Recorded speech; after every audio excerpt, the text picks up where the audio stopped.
கோடிக்கணக்கான மக்கள் மனங்களிலும் முகங்களிலும் மகிழ்ச்சியும் மனநிறைவையும் நான் பார்க்குறேன். அப்படிப்பட்ட விடியல் ஆட்சியோட மாபெரும் சாதனை திட்டங்களில் முக்கியமான சிலவற்றை மட்டும் நான் சொல்ல விரும்புகிறேன். ஆட்சி பொறுப்பேற்றதும் நான் போட்ட முதல் கையெழுத்தே மகளிருக்கான கட்டணமில்லா விடியல் பயணத்துக்கு தான். இந்த பயணங்களால் நாள்தோறும் 800 ரூபாய் முதல் 1200 ரூபாய் வரை ஒவ்வொரு மகளிரும் சேமிக்கிறாங்க. இதன் மூலமாக 2021 மே மாதத்தில் இருந்து இப்போ வரை தோராயமாக 60,000 ரூபாய் வரை சேமிச்சிருக்காங்க. பெண்களுக்கான மிகப்பெரிய சமூக பொருளாதார பலத்தை இந்த திட்டம் வழங்கியிருக்கு. அடுத்து கலைஞர் மகளிர் உரிமை திட்டம். 1,30,00,000 மகளிருக்கு மாதந்தோறும் 1000 ரூபாய் உரிமை தொகை வழங்குகிறோம். இந்த திட்டத்தில் இதுவரைக்கும் ஒவ்வொரு மகளிருக்கும் 29,000 ரூபாயை கொடுத்துருக்குறோம். அந்த பெண்கள் எல்லாரும் எங்கள் அண்ணன் கொடுக்குற மாதாந்திர சீர்னு பெருமையோடு சொல்கிறாங்க. இந்த ஆண்டு தமிழர் திருநாளான பொங்கல் திருநாளை மிக சிறப்பாக கொண்டாட 2,23,00,000 குடும்பங்களுக்கு 3,000 ரூபாயை வழங்கணும்.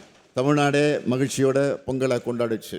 தமிழ்நாடு முழுக்க 20,59,000 பள்ளி குழந்தைகள் தினமும் காலையில் சூடான சத்தான சுவையான உணவை சாப்பிட்றாங்க. நான் முதல்வன் திட்டத்தில் 48,65,000 பயிற்சி சான்றிதழ்கள் வழங்கப்பட்டிருக்கு. புதுமை பெண் மற்றும் தமிழ் புதல்வன் திட்டங்களில் 12 லட்சம் மாணவ மாணவியர் மாதந்தோறும் 1000 ரூபாய் பெறுகிறார்கள். 2003 முதல் 2021 வரை அண்ணல் அம்பேத்கர் அயலக உயர்கல்வி திட்டத்தில் 6 மாணவர்கள் மட்டுமே பயனடைஞ்சாங்க. ஆனால் கடந்த 5 ஆண்டுகளில் இந்த திட்டத்தில் 385 மாணவர்களுக்கு 162 கோடி ரூபாய் வழங்கப்பட்டிருக்கு.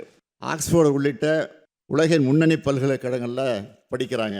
அரசு ஊழியர்கள், அந்த அரசு ஊழியர்களுடைய 23 ஆண்டு கால கோரிக்கையான உறுதியளிக்கப்பட்ட ஓய்வூதிய திட்டத்தை அறிவிச்சிருக்கிறோம். நம்ம ஆட்சிக்கு வந்தப்போ அரசு ஊழியர்களுக்கு 17 விழுக்காடாக இருந்த அகவிலப்படியை இப்போ 58 விழுக்காடின் அளவுக்கு உயர்த்தி வழங்கி கொடுக்கும். 2 லட்சம் விவசாயிகளுக்கு புதிய இலவச மின் இணைப்புகள், 14 புதிய உழவர் சந்தைகள் தொடக்கம், 2,54,00,000 பேர் மக்களை தேடி மருத்துவ திட்டத்தில் பயன்பெற்றிருக்காங்க. இன்னுயிர் காப்போம் நம்மை காக்க 48 திட்டத்தில் சாலை விபத்துக்குள்ளான 5 லட்சத்துக்கும் அதிகமானவரின் உயிர்கள் காப்பாற்றப்பட்டிருக்கு. அவங்களுக்கு 483 கோடி ரூபாய்க்கு காப்பீடு வழங்கப்பட்டிருக்கு. கடந்த 5 ஆண்டுகளில் மகளிர் சுய உதவி குழுக்களுக்கு 1,34,000 கோடி ரூபாய் கடனுதவி வழங்கப்பட்டிருக்கு. 2 லட்சம் பேருக்கு கலைஞர் இல்லம் வீடுகள், 22,71,000 ஏழை எளிய குடும்பங்களுக்கு இலவச வீட்டுமனை பட்டா, 4,000 கோயில்களுக்கு குடமுழுக்கு, 8,000 கோடி ரூபாய் மதிப்பிலான கோயில் சொத்துக்கள் எல்லாம் மீட்கப்பட்டிருக்கு. 12 லட்சம் கோடி ரூபாய் மதிப்பிலான புதிய தொழில் முதலீடுகள் ஈர்ப்பு. தாய் மாணவர் திட்டத்தில் மூத்த குடிமக்கள் மற்றும் மாற்றுத்திறனாளிகள் 27,55,000 பேருக்கு வீடு தேடி ரேஷன் பொருட்கள், 5,700 கோடி ரூபாய் மாற்றுத்திறனாளிகள் நலனுக்காக ஒதுக்கீடு. சர்வதேச தேசிய அளவிலான போட்டிகளில் வென்ற 200 விளையாட்டு வீரர்களுக்கு அரசு பணி.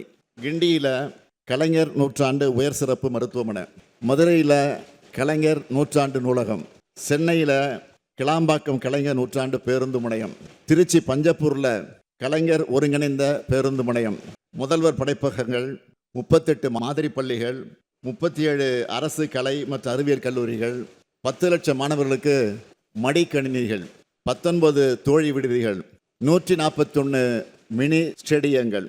பழங்குடியினர் வாழ்க்கை தரத்தை உயர்த்த 1000 கோடி ரூபாயில் தொல்குடி திட்டம், 1000 கோடி ரூபாயில் அயோத்திதாசர் பெயரிலான ஆதிதிராவிட குடியிருப்புகள் மேம்பாட்டு திட்டம், 6,045 கோடி ரூபாயில் வட சென்னை வளர்ச்சி திட்டம். நெடுஞ்சாலைத்துறை மூலமாக 24,774 கிலோமீட்டர் நீள சாலைகள், 180 உயர்மட்ட பாலங்கள், 20,484 கிலோமீட்டர் தூரத்துக்கு கிராம சாலைகள் மேம்பாடு, 121 தடுப்பு அணைகள், 101 அணைக்கட்டுகள், மிக நீளமான ஜிடி நாயுடு மேம்பாலம், மிக நீளமான வீரமங்கை வேலுநாச்சியார் மேம்பாலம், 87 கூட்டு குடிநீர் திட்டங்கள். அதன் மூலமாக 3 கோடி மக்கள் பயன்பெறக்கூடிய 75 லட்சம் வீட்டு இணைப்புகள். விடுதலை போராட்ட வீரர்கள் உள்ளிட்ட முக்கிய தலைவர்களுக்கு 23 மணிமண்டபங்கள், 70 சிலைகள் அமைக்கப்பட்டுள்ளன. சென்னை வள்ளுவர் கோட்டம் சீரமைப்பு, கேரள மாநில வைக்கத்தில் பெரியார் நினைவகம் சீரமைப்பு, கீழடி அருங்காட்சியகம், பொருணை அருங்காட்சியகம், கலைஞர் நூற்றாண்டு ஏறுதழுவுதல் அரங்கம், கலைஞர் நூற்றாண்டு பூங்கா, கோவையில் செம்மொழி பூங்கா, தொல்காப்பிய பூங்கா சீரமைப்பு, 30 கோடி ரூபாயில் சென்னையில் ஹஜ் இல்லம் கட்ட உத்தரவு, 10 கோடி ரூபாயில் தொன்மையான தேவாலயங்கள் புதுப்பிப்பு, சொல்லிக்கிட்டே போகலாம். இன்னும் நிறைய திட்டங்கள் இருக்குது. ஆனால் சொல்கிறதுக்கு தான் நேரம் இல்லை. இந்த அரசை பொறுத்த வரைக்கும் ஒரு சாதனை செஞ்சால் அதை மிஞ்சுறதா இன்னொரு சாதனை வரும், அடுத்து அதை மிஞ்சுறதா மற்றொரு சாதனை வரும். இப்படி சாதனைக்கு மேல் சாதனைகளை படைக்கிறது தான் நம்முடைய திராவிட மாடல் அரசு.